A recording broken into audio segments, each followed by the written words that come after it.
Anil education channel पर आपका स्वागत है। एक कहावत है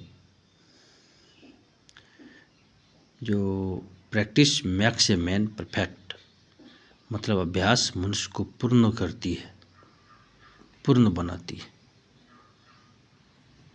तो पूर्ण बनाने के लिए एक विद्यार्थी के अंदर अभ्यास की भावना होनी चाहिए और विद्यार्थी को के 5 लक्षण होते हैं। विद्यार्थी के मूल 5 लक्षण होते हैं और आपको यानी किसी भी विद्यार्थी को उस 5 लक्षणों को लेकर ही अपने आप को विद्यार्थी कहलाने के हकदार है। विद्यार्थी मतलब विद्या का अर्थ, विद्या को ढोने वाला विद्यार्थी, विद्या की प्राप्ति करने की चाह रखने वाला होता है। तो विद्यार्थी के 5 लक्षण में आता है पहला बको ध्यानम, दूसरा है काग चेष्टा, तीसरा है स्वांग निद्रा, चौथा है गृह त्यागी और पांचवा है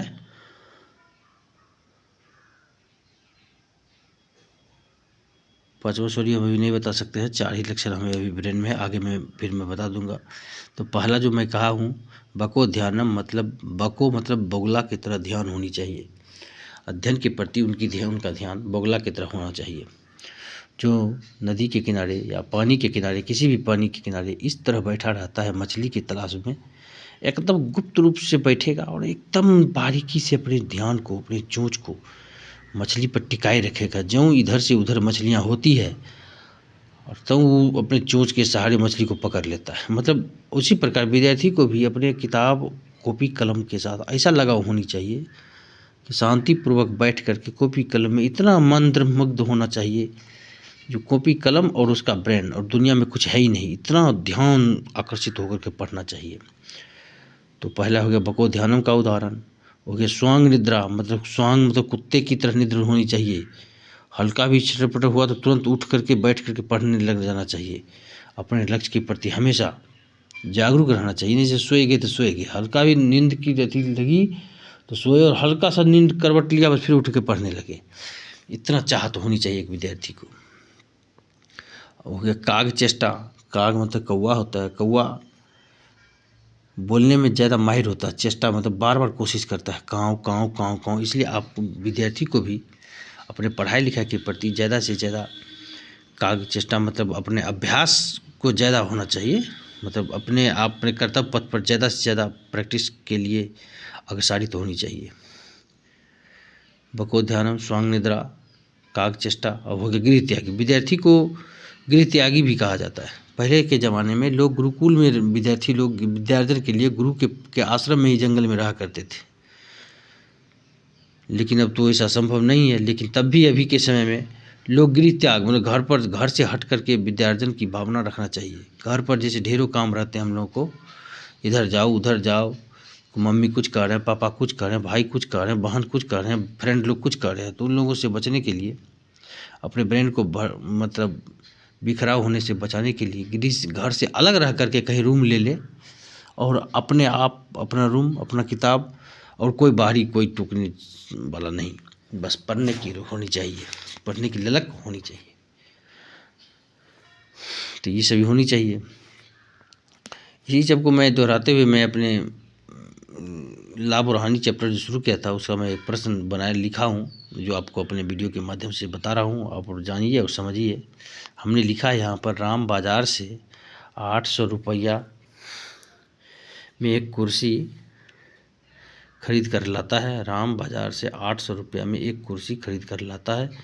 यदि घर लाने में उसे 300 रुपये का किराया लगता है, मतलब 800 रुपये में ख़रीदा और घर लाने के लिए, जो हम तो टेम्पू बस से जाते हैं, लेकिन सामान लाने के लिए किसी वाहन की ज़रूरत होती है, जो लाने वाला उसे 300 रुपये भाड़ा लिया लगता है। इसके बाद वो घर ला करके कुर्सी को 1600 रुपया में बेच देता है।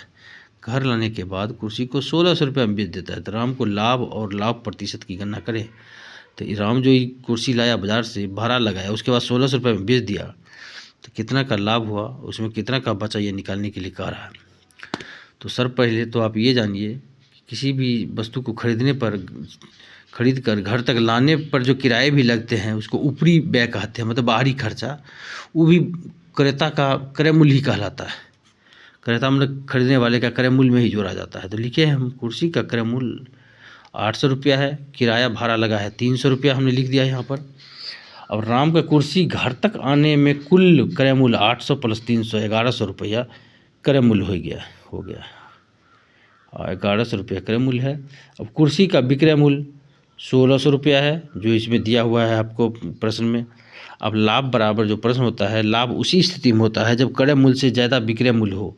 तो विक्रय मूल्य यहाँ 1600 है, क्रय मूल्य 1100 है, तो मतलब लाभ हुआ है। तो लाभ बराबर क्रय मूल्य घटे विक्रय, लाभ बराबर विक्रय मूल्य घटे क्रय मूल्य, लाभ बराबर विक्रय मूल्य घटे क्रय मूल्य मैंने लिख दिया है। अब विक्रय मूल्य है 1600 रुपया और 1100 रुपया क्रय मूल्य है, घटाने के उपरांत 700 रुपये का लाभ होता है। ठीक, अब लाभ प्रतिशत का फॉर्मूला आपको मैं पिछले वीडियो में भी बताया था, लाभ गुने 100 बटा क्रय मूल्य। लाभ गुने 100 बटा क्रय मूल्य होता है।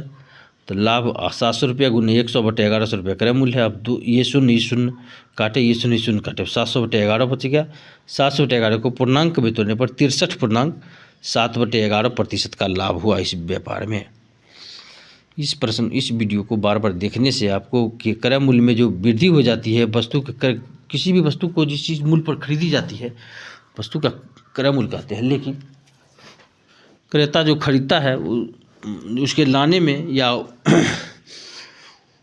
लाने में जो किराया लगता है उसको क्रय मूल्य में ही जोड़ा जाता है। इस ढंग के प्रश्न को, ये पहला प्रश्न है, और वीडियो के माध्यम और हम अपने वीडियो में इस ढंग के प्रश्न को बनाकर आपके पास लाऊंगा। बस आप बने रहिए वीडियो में।